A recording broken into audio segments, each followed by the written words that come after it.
try not to beat the table. I've done this before. Not my first rodeo. Uh-oh. Might be more experienced than me then.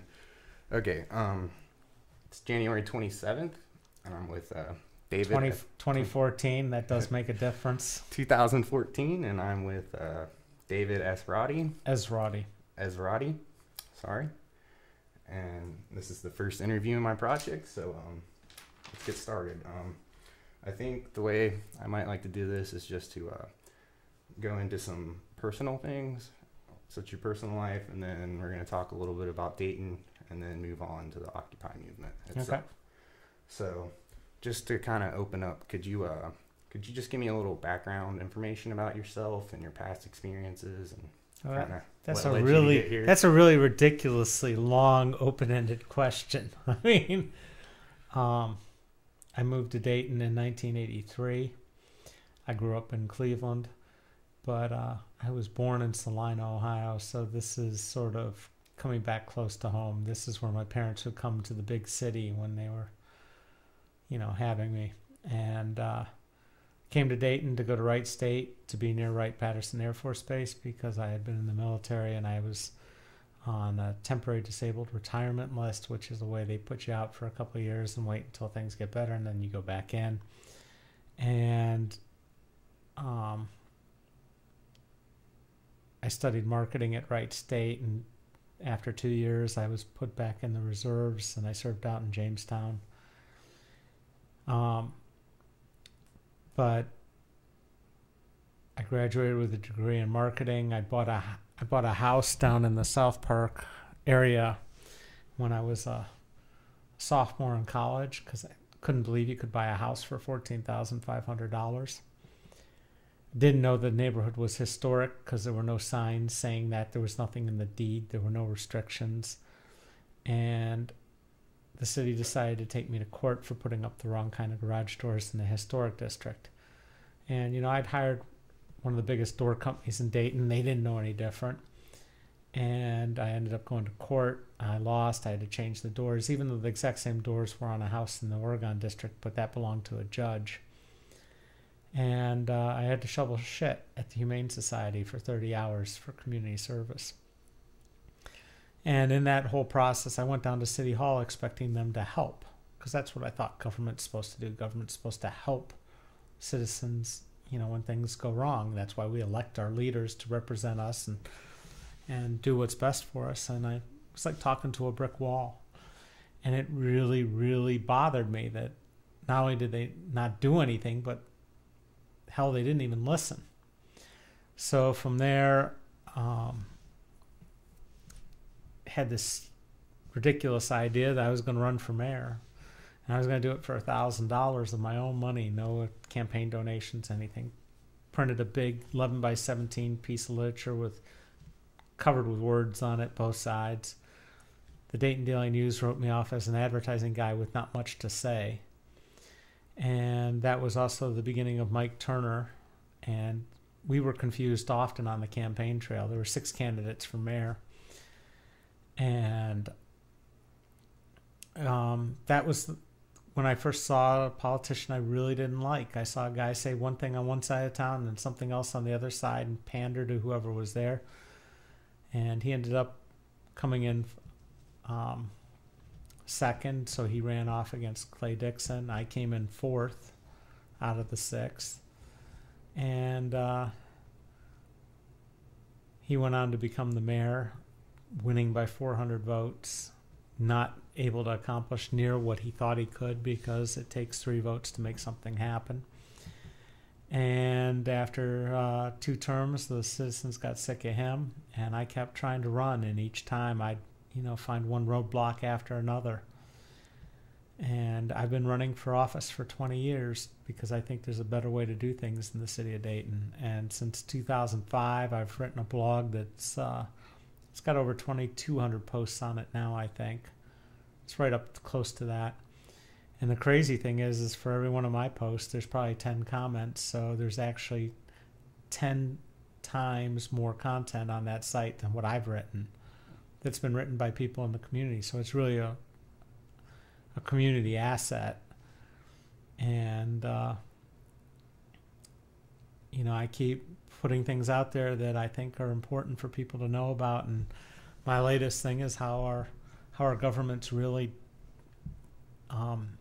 in Montgomery County controlled by about 85 people who all either are elected or work for the people that are elected in patronage jobs, who choose.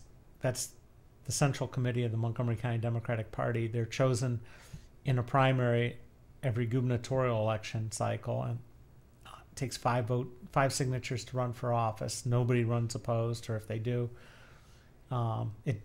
it's minor. And the party, these people are selecting who they want to have run in elections. They have a screening committee. They endorse in primaries. We don't have primaries that people can pick who they should have run.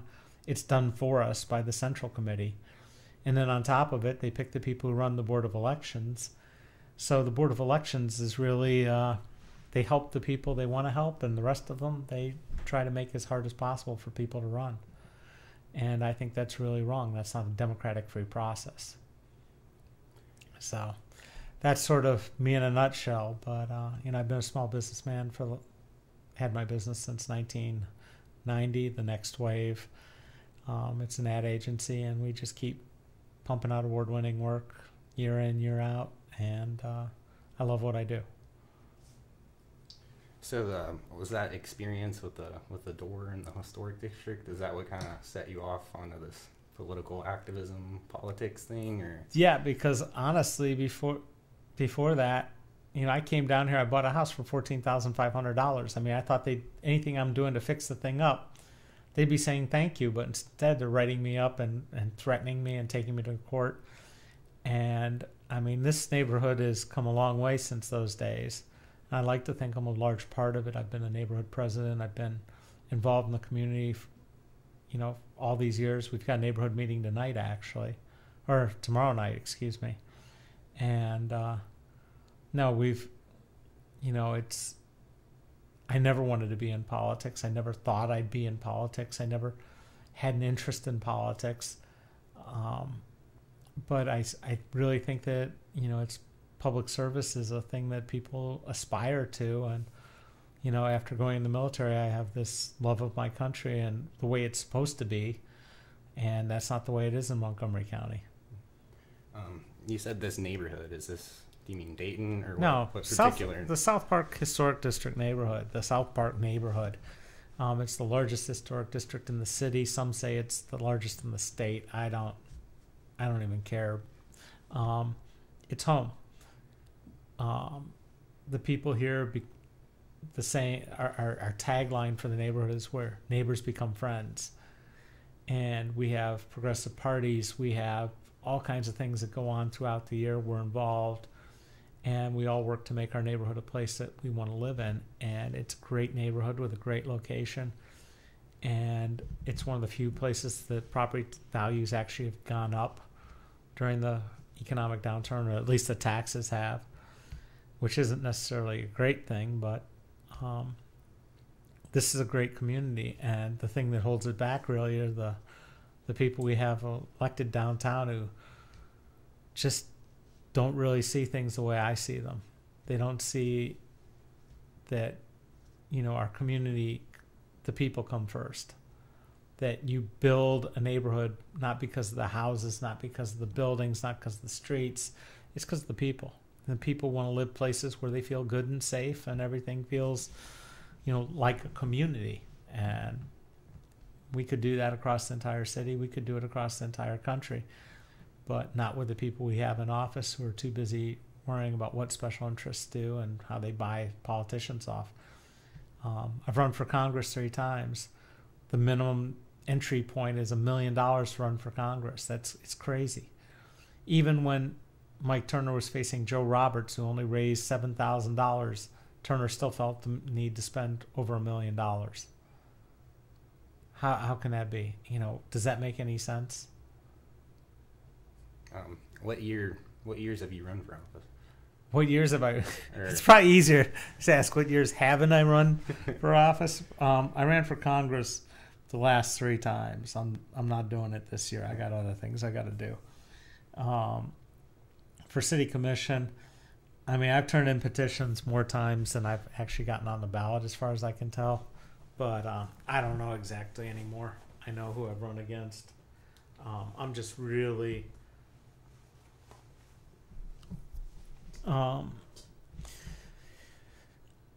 the last election was rather depressing. So, I mean, nobody turned out. We only had 16,000 people vote in the entire city of Dayton. I had more votes in the 4 years ago than the mayor won with this time. Something's wrong. Is that a trend that's been going on for a while? Or? Well, I mean, you have population loss in Dayton, but it shouldn't have been half of the voters. So, and it was one of the most expensive races ever, too. I mean, the current mayor spent $500,000 to get 9,000 votes. I mean, I spent my money putting basketball nets up for kids. I think that's a better use of campaign donations. So I was reading your Wikipedia page, and it said you're a political activist, but you're also a community organizer. Yeah, whatever. So, don't believe everything you read on the internet. I try not to. It's out of date. It's missing elections. It's missing stuff. So, just what is the difference between community organizing and political activism? Community activism doesn't involve an election. That's basically it. So,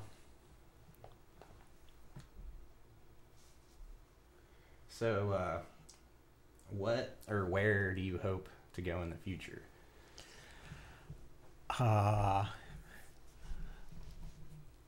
Home, watch TV. Yeah, no, I really don't think in terms of grand plans. I mean, I still think I'd be good on the Dayton City Commission. I think that I have ideas, perspective, and a way of approaching problems that is needed on the commission. I think that contrary to what the people who voted in elections think, that there's a whole different way of running a city with the city manager form of government. I don't believe in the secret meetings they have, having retreats outside of the city where people can't access them. I believe in open access. I believe in open government. And I believe in, integrity and setting real goals and measurements for a city manager. And the goals are quality of life goals, not about how many jobs you create. The jobs follow the quality of life. People invest where they think their investment is good. It's not the other way around. This corporate welfare thing that's been going on for the last 20 years should be illegal. It's been going on longer than that, but it's gotten really ridiculous. You know what I mean by corporate welfare? We give 30-year tax abatement to General Electric to build this thing on UD's property, which is already tax exempt. And, who suffers are schools. I mean, there's no excuse for that. GE is one of the largest corporations in the world. They're one of the largest recipients of government contracts. They pay their CEO millions of dollars. That's bullshit. If there's one thing I think that needs to happen, I'm a service-disabled veteran-owned business. I've tried to have a GSA schedule. I've tried to do all the things to get government contracts, and they have pages and pages of requirements of what I have to do, how much I have to pay each position and everything else. They don't have anything about the maximum pay. They got all this stuff about the minimum pay. Now it's time to put some maximums on where our tax dollars don't go to pay $3 million to the CEO of CareSource, who all her money comes from federal government. The guys at Miami Valley Hospital and Premier Health, again, where do most of their revenues come from? Medicare and Medicaid. I'm sorry, you don't pay yourself $4 million and you don't run yourself as a for-profit if most of your income is coming from our tax dollars. End of story. It's time to put caps on that. And that's part of, I guess, leads into why I'm involved with Occupy, because that's where this is eventually going. So, you covered some of this, but so are there any other issues or kinds of things that are important to you? Let's see. Important to me. that all the city basketball courts don't have weeds growing through them, that they have backboards that are functioning, rims that are functioning, and nets on them. I know that sounds like so like stupid, so small-minded, but I believe that a city that can't keep its basketball courts decent can't keep it. It's the broken window theory. But this is a basketball town. And there aren't that many things left for these kids to do, so at least let's have the basketball courts be straight. So that's what I'm working on now as best I can. But what other things are important to me? Really, I think internet access, high-speed access is critical, and I think we're way behind. And there are parts of West Dayton where I was out campaigning, and I couldn't even get on the internet on my cell phone. And that just shows you the big companies don't care about minority neighborhoods and poorer neighborhoods, and we can't depend on them. So I think that cities that have their act together are figuring out ways to put high-speed access in. And I mean, if the third world country of Estonia can be called Estonia and be totally covered in Wi-Fi back in 2002, we're a little behind the times. When South Korea, has internet access speeds that are routinely 20 times faster than what we have at the best levels here, and that they're talking about 5G access in South Korea while we're still struggling to get 4G, I think we got a problem, because honestly, the internet is the most powerful tool out there for so many things. It's so critical. And I really want to see internet access for all, and I want to make sure that every kid has access to some sort of digital device, and each household at least, for jobs and everything else. So hang on a second. I gotta text somebody because they're just lighting up my phone. And this is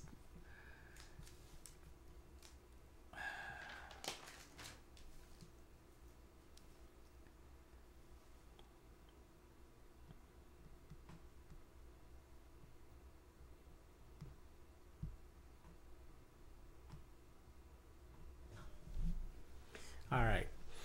So, is there anything else that you'd like to say about yourself, or anything didn't cover? I mean, I'm answering your questions. I'm not sitting here talking about myself, because that's not what I like to do. Yeah, I understand. I mean, there are things that fascinate me, like the tiny house movement. Mm-hmm. I think there's a real opportunity there for highly efficient homes built out of recycled materials that are available for seniors, for mobile people. I don't think locking them into expensive houses is necessarily the way that you build a community back quickly. I think immigration reform is really important, because I'm a first-generation American and because I know how hard immigrants work.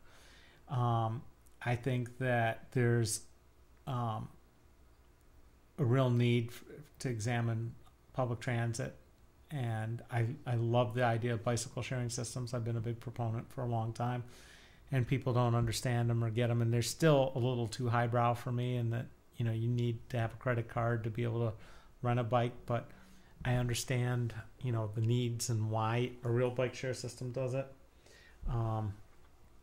So I've been advocating for a long time, and I was the one that introduced it to a lot of people around here, and so now maybe they're going to do a little one. We'll see. Doing it little doesn't help. You got to go big or go home. Other things that really are important to me. I don't like the way the priority board system works. It's the same thing as the central committee. Most of the seats are empty. I think we have to focus on neighborhoods. I don't like the precinct systems and the way they're set up, and they're drawn and redrawn without cooperation. I don't like the Board of Elections being run by the Dems and the Republicans, because I can't trust either one of the parties, and they're overpaid, and there's a lot of issues that have happened down there with corruption, hiring convicted rapists without a job app because it's your sister works there. No, this stuff's got to stop. We need a chief ethics officer almost in every county, to look into these things and to be, hold us accountable to a certain level of decorum, because it's missing. Other things that are important to me: universal health care. I don't believe in having insurance companies. I don't understand why we have a middleman. It's the only thing that you buy and sell where you can't get a quote and the exact price and go through it, and it's insane. I like instant runoff voting, where instead of picking, having a primary to narrow the choices and then you're voting against the lesser of two evils, I like instant runoff, where you get 10 people and you rank them 1, 2, 3, 4, 5, 6. And if your vote, the first guy doesn't get enough votes, your vote rolls the second, etc. on down until there's a winner. I mean, there's all kinds of things that I really think would make a huge difference in this country. And the most important one is campaign finance reform. I think we need to take all the money out of politics. It shouldn't cost $1 million to run for anything. It shouldn't cost $500,000 to run for the mayor of the city of Dayton, a job that pays $45,000 a year and is part-time by charter definition. So taking the money out of politics is important. But I'm just, one person. And I know how to use the web. I know how to use video. I know how to write. I know how to do the research. I'm smart enough to be able to figure out, how the things all tie together. Either that, or I pay enough attention that it makes sense. But even in trying to figure out who was on the Central Committee, I ran into issues with the Sunshine Law, where the county gave me everything I asked for and the city immediately told me no. It's stuff like that that's just got to stop. Oh, let's see. Wait a second. I'm probably forgetting. I like year-round schools. I think that Dayton is desperately in need of residential school, a boarding school as part of the public school system for some kids that are in households, in homes that just aren't capable. I believe strongly in early childhood education, and I think we need to move that into the neighborhoods and reward neighborhoods that have programs for the kids. When it comes to economic development, I don't believe in tax breaks or tax incentives or anything else. I believe, plowing the streets, that's economic development, and Dayton doesn't do it. So, there we go. Kettering does. I go to Kettering to play ice hockey because they have a great rink, and I'm driving on their side streets and they've been plowed. And when I hit Dayton, side streets haven't been plowed. Come on, people. This isn't rocket science. And I believe in smaller government. I mean, there's no reason to have 28 jurisdictions and all these mayors and councils and commissioners and people elected. I don't know why we have a state Senate and a state House of Representatives. Most people can't name either one of their representatives to either of those two houses. They're lucky if they can name their congressman. It's time to, get real about this stuff and cut way down on government overhead and cut down the number of people who are elected. I believe in vote by mail too, where we send everybody a catalog. It's got equal size page for everybody. They can have as much online as they want, but bam, every voter gets it. They go through it. They mark their ballot, which is instant runoff. They have a couple weeks to do it. They mail it in, and it doesn't matter if there's a snowstorm or a windstorm or a power outage on election day, or if it's raining or if it's sunny or whatever else, because there won't be a bunch of drug addicts pulled off the street and paid $80 to stand there and hand out the stupid voter cards for the Democrats or the stupid voter cards for the Republicans, mostly for the Democrats in Dayton. A little bit ago, you mentioned the tiny house movement. What is that? It's this idea that people can get by with a lot less, and so they're building houses anywhere from 250 square feet up to, the tops on them are probably 700, 800 square feet. And I wanted to do it with materials that came out of the houses we were tearing down through deconstruction. But the deconstruction company got run out of business because the city didn't give them a contract, renew their contract. But the deconstructed materials aren't technically being able to be used in new construction because of stupid laws and insurance requirements, and we need to change that.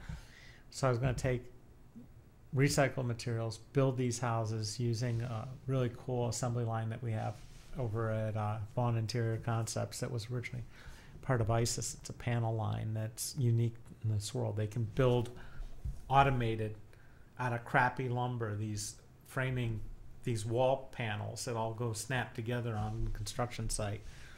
Anyways, so you build these houses and they're super insulated, and so the energy bills are low, because the total cost of home ownership is what people don't look at. Old homes are a lot more expensive to maintain. Big homes are more expensive to maintain. And we've got a huge problem with, seniors who don't have pensions left anymore because the pension funds were rated by, these hedge fund guys who took home $5 billion in a year, and nobody looked twice at where it came from, but it came straight out of their pension funds. And we're going to have to put these people in some sort of housing, and it needs to be single level, and it needs to be accessible.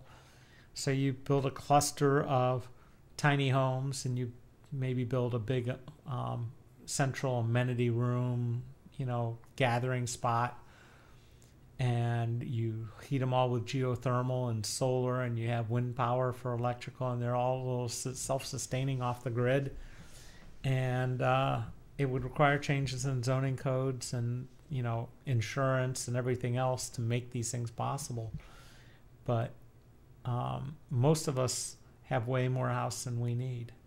Most of us have way more space than we need. I also believe in co-housing, which is, or single room occupancy. That's boarding houses is what they call it, and everybody screams bloody murder, but immigrants, when they came across, that's how they used to live. And I had a friend who had several rooming houses, illegal rooming houses. I think they were grandfathered. But, you'd pay $100 a week, and they'd change the sheets once a week, and they'd provide towels, and, the kitchens were stocked, and the rooms had furniture, and it was, for people who are lower functioning, that was what they would do. And I don't think it's a bad thing. I think it's a good thing when people can live affordably.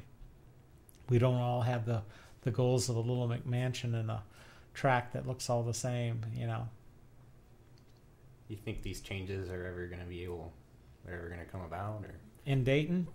Not in my lifetime, unless, massive, readjustment to the way I think. I don't know, but it's happening elsewhere. Bike shares happening elsewhere. Tiny houses are happening elsewhere. Gigabit internet's happening elsewhere. Wi-Fi everywhere is happening elsewhere. All these things are happening, but we're a little slow on the uptake here. So we like to have committees study these things and talk a lot about how we're going to do this, and not a whole lot of action. Yeah, no talk but no walk. Yeah. So when was it again that you moved into Dayton? I moved to Dayton in 1983. I moved into the city January 1st of 1980, and January 28th of 1986, the same day the space shuttle blew up, as the day I bought my house, the first space shuttle. So I bought my office building on the day the stock market crashed 500 points in October. It was October 19th of 88. I tried to buy another house on the day we started one of the Gulf Wars, but that one fell through, and everything else I bought, there hasn't been a major disgusting cataclysmic world event. So I think that curse is over. How would you say the city of Dayton has changed since you've lived here? Kyle, we've lost a lot of employers. We've lost a lot of people in the community. There's a lot more vacant houses. We've been devastated by foreclosure. We've got less amenities for the citizens. We pay more for water. We pay more for trash. The service is about the same. Although I will say that the trash is a little better than it was, in that with the 4-day week, at least we don't get things the way they. Let's get into details that don't matter. But I think Dayton has invested a lot in charlatans. I mean, this whole Dayton Development Coalition, the Downtown Dayton Partnership, we keep creating people to do things that government's supposed to be able to do, but we can't because the people who are elected in government are who's bought and sold and paid for. You're not talking the brightest bulbs in the box here. Would you say that the government and these big businesses are the root of these problems, or are there other things? You know, I was knocking on doors, and I knocked on the door of a 95-year-old guy who used to be the city manager. His name's Earl Sturzer. Earl's a pretty sharp guy. He lives in the Oregon district. He starts telling me about how we used to have the All Dayton committee that used to decide this election we'd have 2 Democrats and 3 Republicans. The next one we'd have 3 Republicans and 2 Democrats, and it was decided in the back room. So this shit's been going on long before I was born. I mean, the whole idea that Patterson was trying to have a professional city manager to keep things out of it, they figured out how to scam that right away. And it's been scammed ever since, but you know, I really sucks the number of jobs that have left. GM closing down the truck plant after we poured millions of dollars into build that clear coat paint line, which was their last cry, saying, oh, we need this. Somebody needs to hold these people accountable. I mean, that was devastating to our economy. NCR moving to Georgia. Is it right that the girl that works at the checkout at Piggly Wiggly making minimum wage had to subsidize Bill Nudi's, you know, fantasy of moving to Alpharetta, Georgia? Hell no. This tax abatement, moving companies and uprooting, you know, stuff, chasing the dollars that are being handed out that aren't theirs to hand out, it's got to stop. So Dayton's been taken on the chin for a long time. And quite frankly, we haven't had a mayor or a city manager or anybody that's had the balls to stand up and say, this is enough. We're going to Congress. We're going to go on the national news and say, you know, this isn't the way things need to be. We need to have across the country a ban on corporate welfare. It's just got to stop because it destroys communities. NCR isn't any more profitable running out of Georgia than it was here. It's not a better company. In fact, I'd say because the idiot sold off Teradata, he sold off the future of the company. And even Teradata's moved twice and gotten tax abatements every time. And they're still not doing any better because of all these tax breaks or anything else. And it's just making somebody rich. Very rich. You think like just the general population just kind of come sensitized to this and I'm going to get in trouble for saying this, but this is an old joke, but God must have loved stupid people. He made so many of them. And quite frankly, you know, I've learned how, I studied the Obama campaign in 2008 and again in 2012 and how they data managed the campaigns. And I sit there and I've got everybody's voting records, which is public information, and I've got it pulled down and I look at it. And I look up people I know. You know, people I think are relatively smart and people know what's going on, and they don't vote.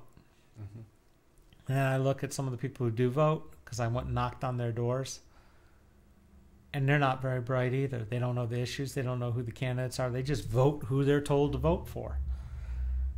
I'm sorry, people. You're getting the government you deserve. You've got to vote. You've got to vote, and you've got to be informed, and you've got to stop the BS of having 75 or 85 people in this, you know, who all work for the politicians, selecting who the politicians are going to be that are going to be on the ballot. If you don't do that, you're hosed. And, you know, for the Democratic Party, the deadline's February 5th. So I'm working as best I can, but why I'm doing this all by myself, I don't know. I put it out there. I've sent the email out. I got a few people that said, I'm going to go and run for precinct captain, but not near enough. But that's a start. So Dayton as a city, what strengths do you think it has to build on? Dayton's got some phenomenal strengths. Number one is we don't have earthquakes, hurricanes, tornadoes. Now, Xenia, I can't talk about the tornadoes.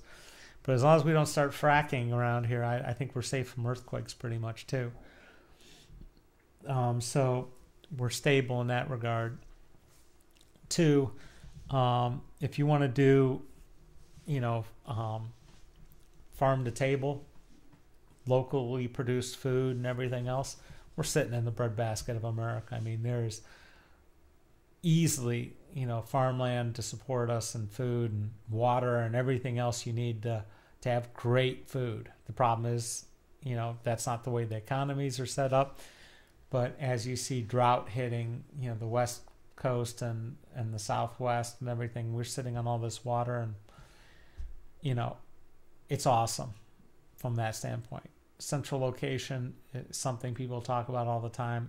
We haven't really built the infrastructure to take best advantage of that. Things like high-speed rail, like a central airport between Cincinnati, Columbus, and Dayton would be one airport instead of three stupid ones. I mean, these would be good investments. These would be good solutions, but no, it's not happening.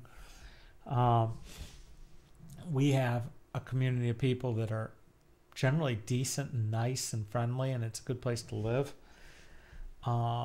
We have some of the top performing schools in the country if you look at certain districts. We also have some of the worst, but we can work on that. The bikeways, the rivers, people talk about the allergies, but you get that other places too.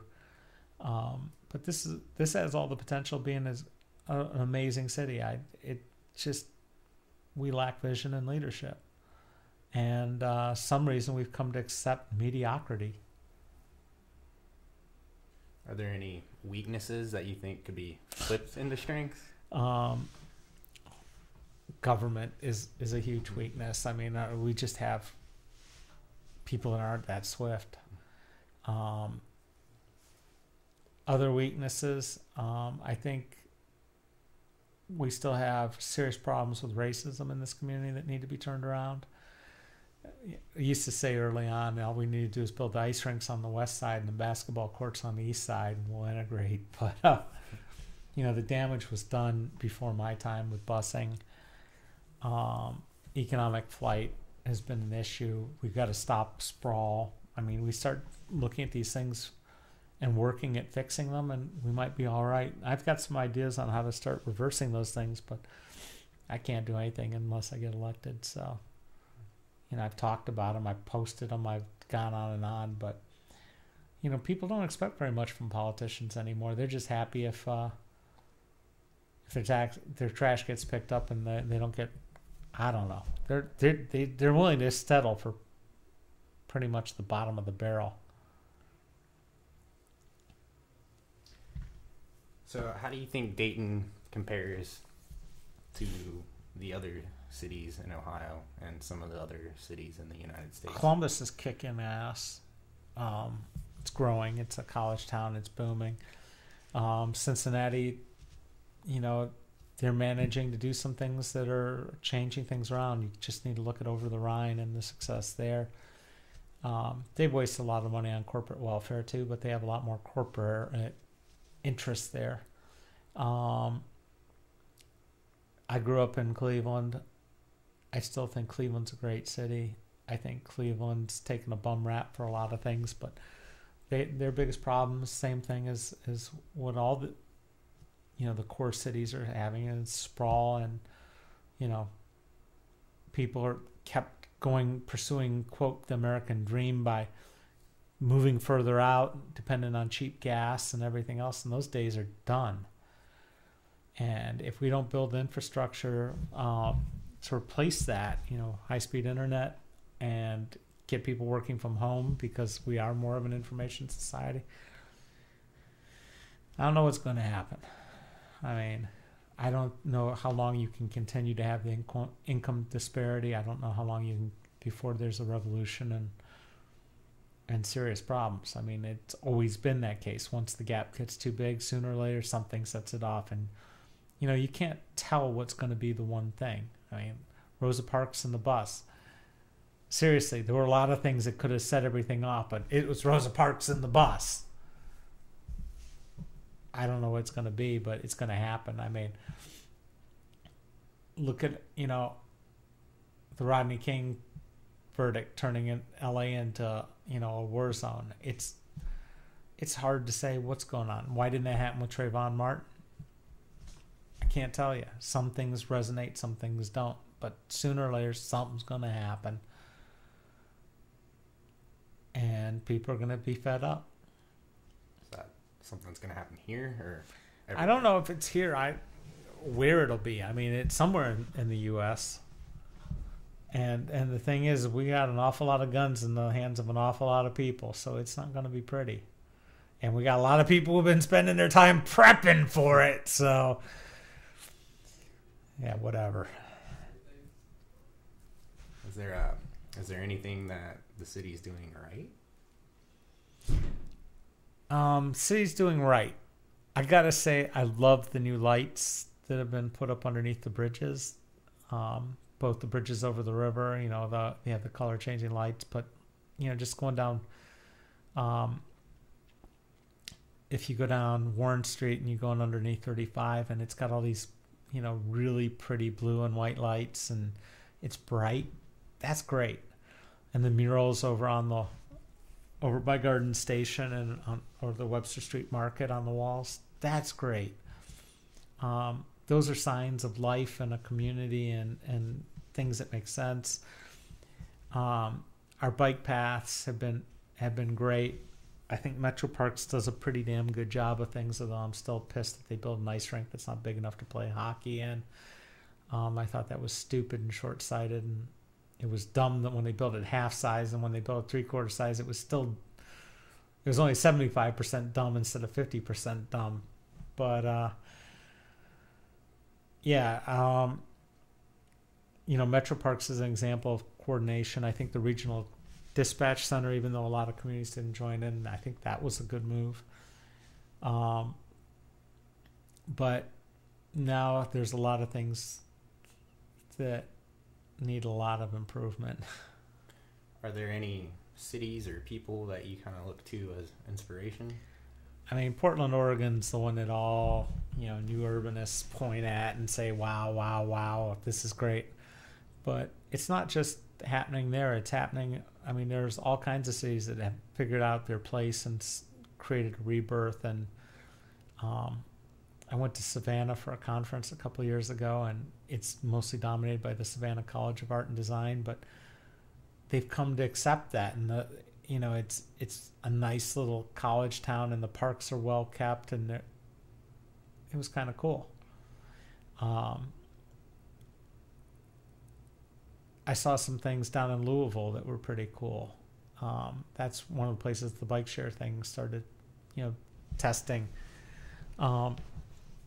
There's some cities that are getting it. There's some that are progressive and forward thinking. There are others that aren't, but I'm not an expert on that. I know it worked in South Park. Think local, think global, act local, whatever. It's you really have to do it and make it happen in your own backyard first. So community is definitely something important here. The fact that I know everybody on my block, and probably the next 2 blocks, I know half the people that live there, and they know me, and we walk around, we say hi to each other, and we can have a flash mob dog meeting up at the church, and have 40 people show up with their dogs, and I'll go for a dog walk. That's cool. Is there anything else about the communities or the city that I think I should ask you or you'd like to say? Wake up, people. So to get into the Occupy movement, what is Occupy? Over. It was symbolic speech. It was, protest. It was saying things aren't right, and some people looked at it and looked at the people and say, oh, those people aren't like me, so it's not very important. And other people, they looked at it and they'll say, they're not like me, but I like what they're doing, and I'm okay with it. And then there were other people that fell into it and said, yeah, this is what needs to happen, rah, rah, rah. But I think proportion-wise, we went from most to some to very few, and it needs to go the other way. Mm-hmm.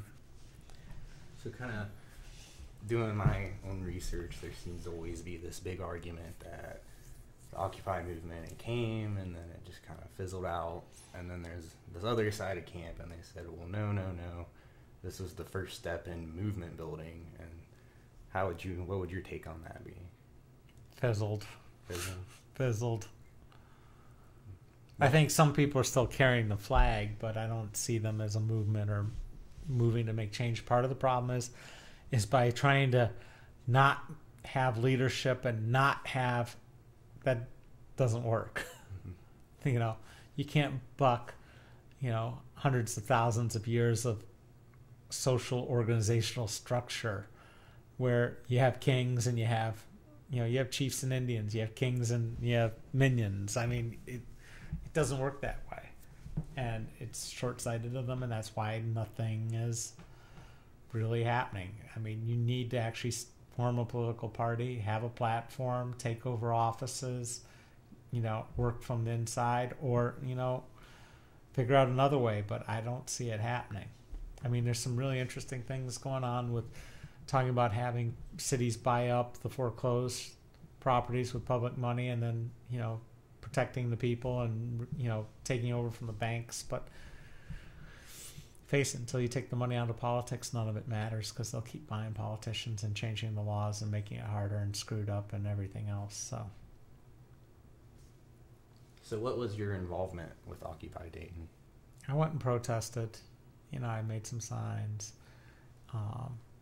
I was running for office at the time. I don't even remember what office I was running for, whether it was Congress or for commission. So, you know, I couldn't devote a lot of time to it.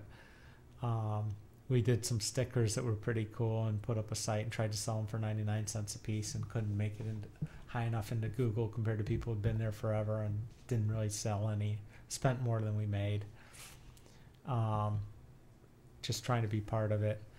I was in London while it was still set up, and I went down, checked it out, talked to people, took pictures, thought it was fascinating. Did I go to Paris that time too? I was in Paris, saw their camp, but where else did I go? One other place. I don't know, but I don't consider myself one of the. I put posts up on my blog. I told people, talked about what was going on. I tweeted a bit. I connected with people that I hadn't connected with. So there's some people I met. Some of them like me still. Some of them can't stand me. So I can't figure. You know, who knows? Same like everywhere else. The impression I kind of got out of you was you don't consider yourself like an occupier. Is that correct? I'm not going to go sit out in Courthouse Square for days on end. That's not going to change things. I'm going to go out and put up basketball nets. I'm going to go run for office. I'm going to write something that exposes something that's wrong. I don't understand the sit-in. I mean, it's just not. I was born in the 60s and I saw this stuff, and I'm more of a rock thrower than sit there with a flower in my. What was your first impression of it? I thought it was great what happened in New York, and I thought that the message got out, and it got out there and people talked. I just don't think that there was a plan to take it from talk into action. So what was we can do this, wave our hands all we want, you know, and agree with people and say, but that doesn't solve the problem. I saw one of the YouTube videos where you were kind of giving them advice at one of their General Assembly meetings. It was about how to handle the downtown Dayton and the Christmas tree lighting ceremony. Yeah. Well, I do know a little bit about public protests since I've actually been arrested, taken to court, gone through the process, won every court case, and still fighting. It took 2.5 years, and I know what free speech is and First Amendment rights, and I've stood up for that all along. But I don't even remember that video. But I thought the Downtown Dayton Partnership and their Christmas tree thing could go blow it out their rear end. You know, they had every right to protest there as anybody else. That's the thing in this country. People don't understand. The Nazis can walk in this country. The Ku Klux Klan can walk in this country, and so can the occupiers. There's free speech is free speech, although we're losing it incredibly quickly. So your opinion of Occupy, has it definitely changed since the beginning? No, I just don't think it's still relevant. I think they had their moment and their 15 minutes of fame or whatever, and now they're gone. I haven't seen anything even remotely suggesting that it's still a force of any sort. You may as well join the Green Party. So would you say that their strategies were detrimental overall? No, I think it was great and fine. It's just like people who make temporary community art that they don't expect to last forever. It was something. It was painted. It's like Christo wrapping things in blue cellophane, or making flags and along a walkway or something. It is what it is. Can you make any? Did you have anything to say? Go on with there. Go ahead. Can you make any comparison or contrast to Occupy Dayton and other movements that have happened since your lifetime? I mean, I'm too young to really be involved in the civil rights movement, which I think was the last relevant, significant movement. And people were dying in that one. People were getting clubbed and beaten and having dogs sicked on them and fire hoses. So Occupy is not even close to that. I did like it when they took all the trash from some of the empty houses and went into my U.S. Bank branch downtown and dumped it all and says, clean up your shit. I thought that was great. I think we should hold banks accountable for the properties they foreclose on. But other than that, I mean, it was ineffective.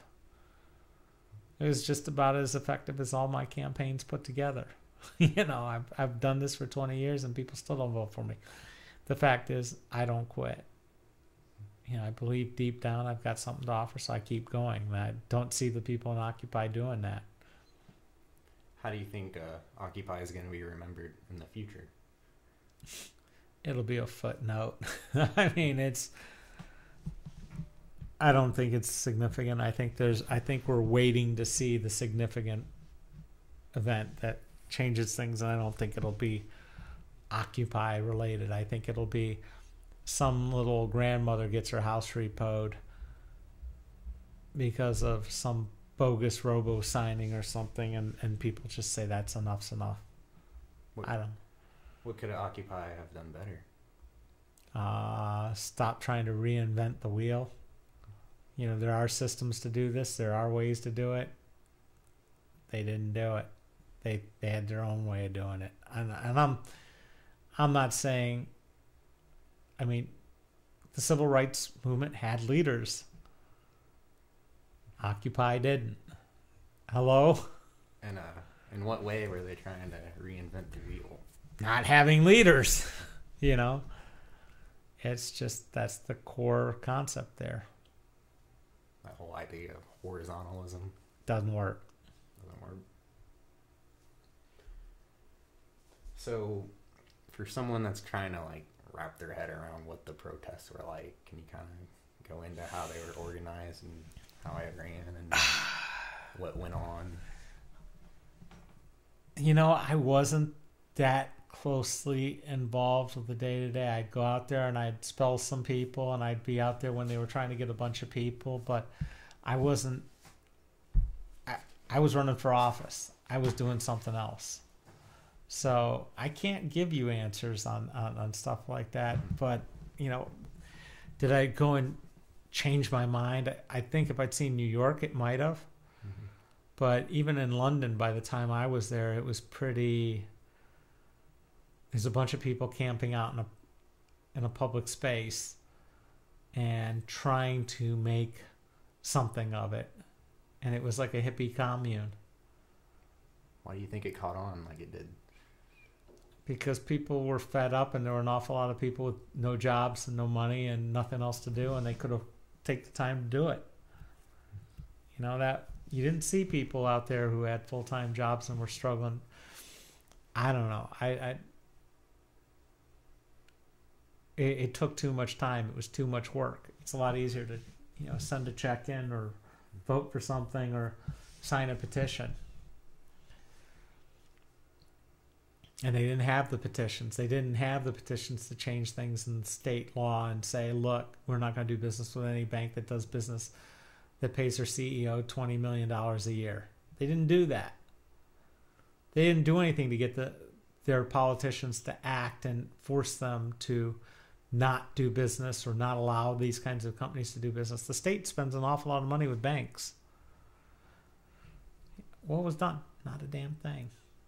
So you think it was just there's a lot of ideology and high thought, but they didn't. I'm not one to judge. I'm just saying, look at the results. Do you think it made a difference? Can you sit there and say Occupy changed anything in this world? I can't. I can't figure out what it changed. I'm sure there's a lot of things people would have said about events that happened at the time, and who knows, 10 years later. John Lennon was shot. That had more of an effect on people than anything with Occupy. Mm-hmm. There's more people that mourn John Lennon getting shot. But did they stop people using handguns? No. Did they stop any? No. I'm just... It doesn't have the... people are still talking about JFK and whether there's more than one shooter. That conversation's been going for 50 years. Nobody's talking about Occupy like that. So there's a phrase I always used to hear out of the engine's running, but nobody's behind the wheel. No, it's not even that. There is no engine. There is no... It's to me, it's not making a difference. And I can guarantee you it wasn't Lee Harvey Oswald all by himself with that carbine. I can guarantee you that. But that part doesn't matter. Kennedy's dead, and who cares? Move on. Nothing you can do about it. How do you think Occupy Dayton compare? You said you went to Paris and another other city. Like, how did... Occupy Dayton wasn't anything like anything else. So it's... it was just people standing out there and... Nah. What's that? I was sort of disgusted by the idea that government thought that they could take public spaces away from the people doing public protest. That part bothered me no end. Yeah, they kind of legislated them out. That's just bullshit. They had the right to be there. But that's, other than that, oh well.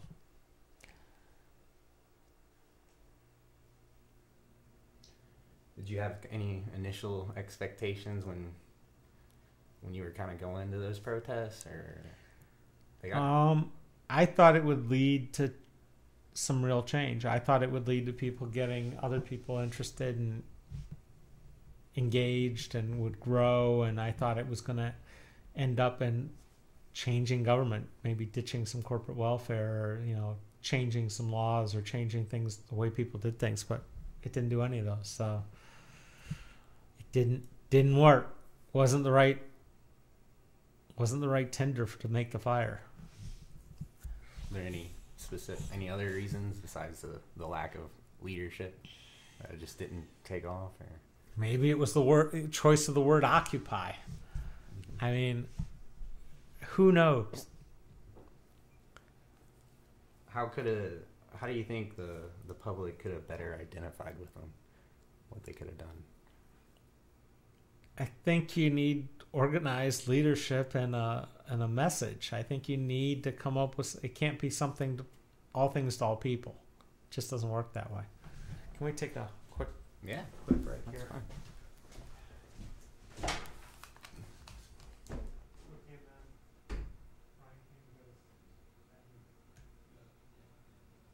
Oh, yourself? Yes. Slime bags. Well, I took a seminar on oral history, and I used my my professor's equipment. She Right. kind of had a similar setup, and after that, I realized I really like doing it. I thought that was a cool form of history, just to be able to go out and talk to people and Yeah. get the history from them. What are you going to edit it in? Hmm? What are you going to use to edit it? At WISO, they got us using a program called Hindenburg, it's for journalism, like radio storytelling. That's what it's supposed to be. I've never heard of it. Is it open source? No, it's like $100 for That's not that bad. I've never heard of it either. Right. What would you use that? Makes me want to think of Heisenberg, but yeah. so okay. What else you got to ask? I'm getting pretty close to the end. Okay, well ask. Rounded it out. Or that's it. Just the next 20 years, next 25 years. Do you think you kind of mentioned earlier that you feel like something's gonna happen? When do you think that is?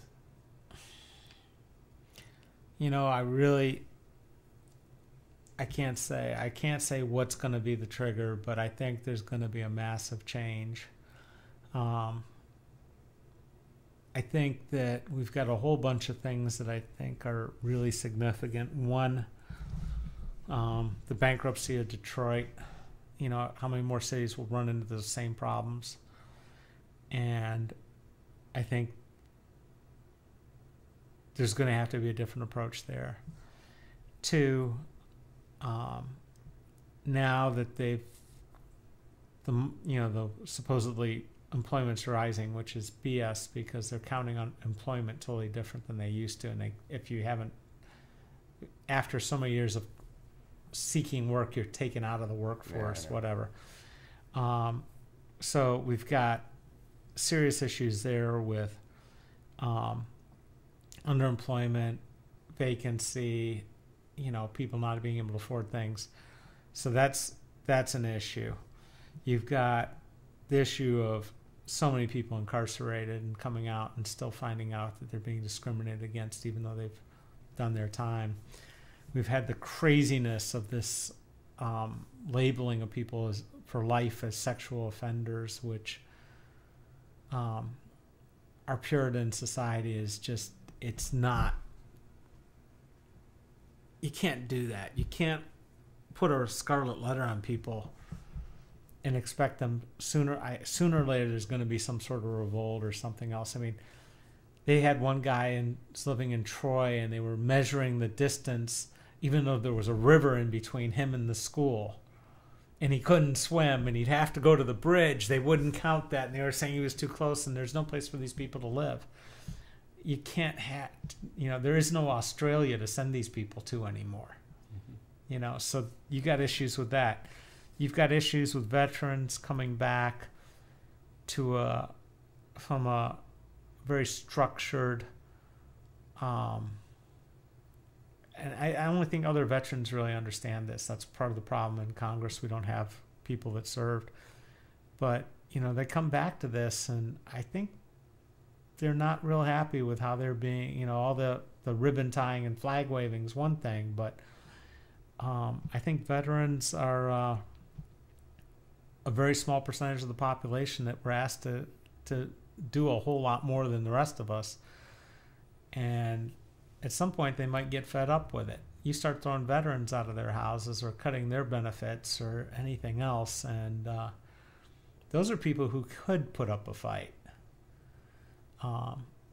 So I think there are issues there. I think that the entire thing with the Affordable Care Act, I don't think it's working the way it is. I know people who've worked at big corporations, and all of a sudden they get their hours cut so they're part-time. So no, that you can't allow that to happen, and they're not backing it up. In the meantime, these insurance companies and the hospitals are rolling in dough and just laughing all the way to the bank, and that's not the way it's supposed to work.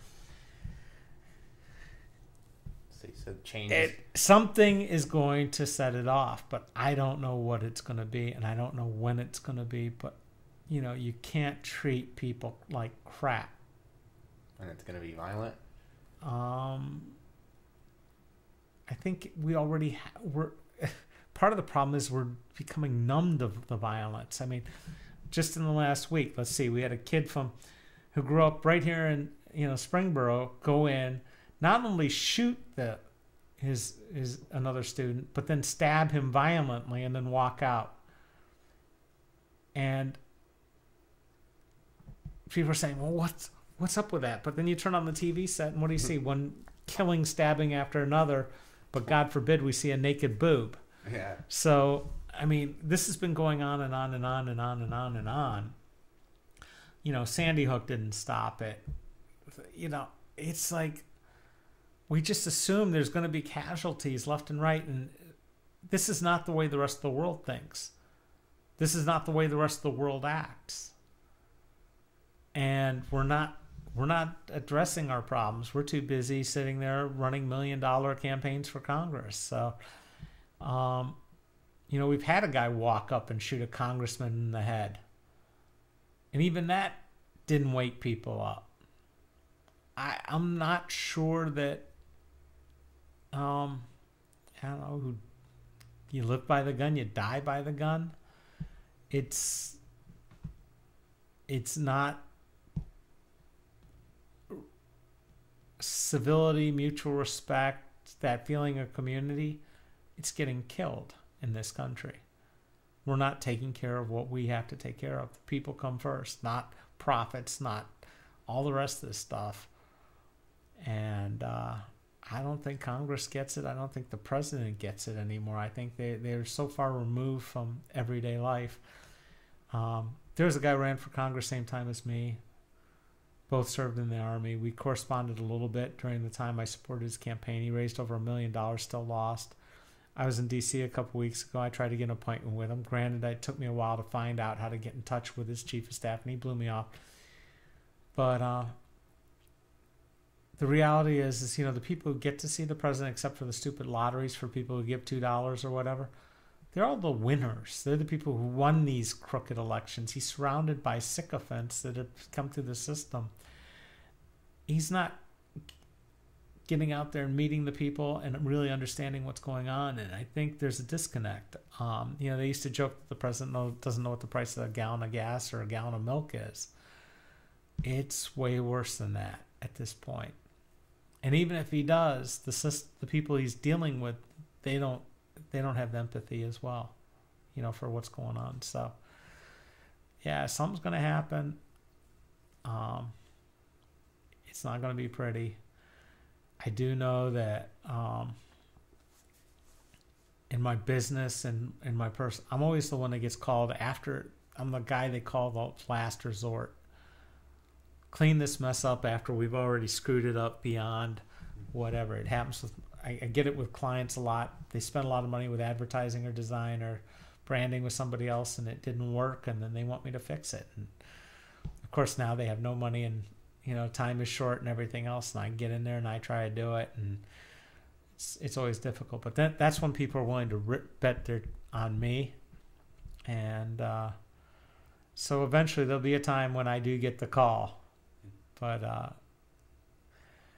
don't like always being in that situation. Just kind of to get to a closing question. Let's say I was a younger person were to come up to you and say, I want to make a change. What can I do? Or how can I do it? Most important thing is educate yourself. And I don't mean that in the traditional sense of, passing the Ohio high school, whatever it is, what they're calling it this week, or, getting the max score on the Common Core or whatever else we're talking about in terms of, traditional education. It's teaching yourself how to study, how to learn, be a learner, read multiple news sources, take in things, make your own mind up. Don't just listen to the people that you're friends with on Facebook. Find some that you don't agree with, and get out there and poke around and travel. And one of the things my father always used to do, that he was a journalist, he always said, I never go the same way to someplace twice. And he used to meet, we went to the same barbershop from when I was like 8 years old till, I left for the Army. And he would go a different way every time. And it was, it was a good 10 miles to that barber shop. And we'd go different side streets, different ways, because there's no reason to take the same path over and over and over, and get to know your city, get to know the people, go in, meet people, talk to people, ask questions, ask to job shadow, do internships, do whatever it takes to get exposed to things that you normally don't get exposed to. That's the key. You just can't go through life, plodding along. And it comes from being informed. And, with the internet, there's so many resources out there. There's so many things. I just search and I find things and I talk. I start up dialogues and I try to stay connected with people. But I'm never bored. If you're bored, you got a problem.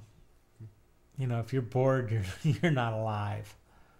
There's no reason ever to be bored. I mean, the fact that there's at least 3 or 4 different websites right off the bat you can go for free and start teaching yourself how to code. How can you be bored? There's something to do. There's some place, as long as you have internet access and internet, watch TED Talks, do something. Go out there and do something to improve yourself every day. And then try to make a difference. But you can't do it from a position of ignorance. It just doesn't work. I think that's good advice. Yeah, I don't know if anyone listens to it. My kids don't listen to it, so. Are there any like closing comments you'd like to make? I did a thing with my father with StoryCorps. Mm-hmm. And that was limited to 20 minutes, so that was a little different. But I think I've got the podcast posted on my blog, Esrati.com. But my father is still, to me, pretty amazing. He had his passport taken away. He was labeled a security risk by the United States government. He was also recruited for the same reasons that he was labeled a security risk, to be in one of the first Reserve Special Forces units. He's got a master's degree in political science. He was curious all the time. He still reads about 3 to 4 books a week. And, some of the people he knew in his life, Misha Ahrens, who used to be the head of the Israeli Air Force, was a friend of his from way back. He went to Boston University and was getting his master's when Martin Luther King was getting his PhD or his divinity degree or whatever, and they used to eat lunch together and argue. And they're about polar opposites. So my father's been, someone that's been, he's done things that have been incredible, but even he thinks it's crazy what I do in politics. He thinks, he just doesn't, he thinks it's great. I'm going to extremes, and obviously I'm not playing the game right, whatever, but he still supports and respects me. But I think the oral history thing is always interesting. I don't know if anyone will ever listen to this whole thing or that it even matters. But again, it makes people think. And if there's one thing I'd ever want to be defined by, if I was looking for something to be put on my tombstone, even though I don't believe in a tombstone or a grave and everything, it says, he made me think. And that's sort of, that's why I do what I do. Try to push people to think. What was your dad's name? Stephen G. Esrati. Still alive? Yeah, he lives right down the street. I see him every day, a couple times a day, and I sort of rigged it out. I'm an only child, so my house is here, my office is here, and the cottage that they live in is there. So it's like, all within a triangle on the same block. And until my parents go, I'll always be on this block. But once they're gone, things change. I don't have to be in Dayton. I would like to be in Dayton. I'd like to be wanted in Dayton. I'd like to be a part of Dayton. But no, there's no reason to stay in Dayton if Dayton doesn't accept and like and want me, forever.